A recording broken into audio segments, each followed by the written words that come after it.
You ask Tiger to solve. This deals with linear equations with one unknown. The final result is x equals -4/15. Let's solve it step by step. Group all constants on the right side of the equation. Subtract 4/3 from both sides. Combine the fractions. Combine the numerators. Reduce the zero numerator.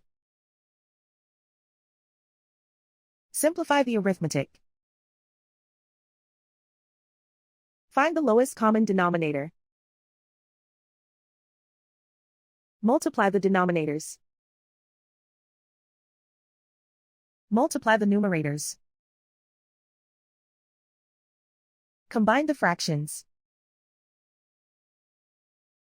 Combine the numerators. Isolate the x. Multiply both sides by inverse fraction 3/5.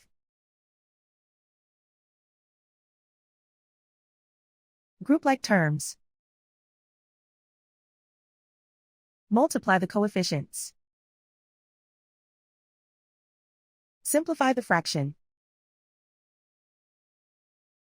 Multiply the fractions. Simplify the arithmetic. And so the final result is x equals -4/15.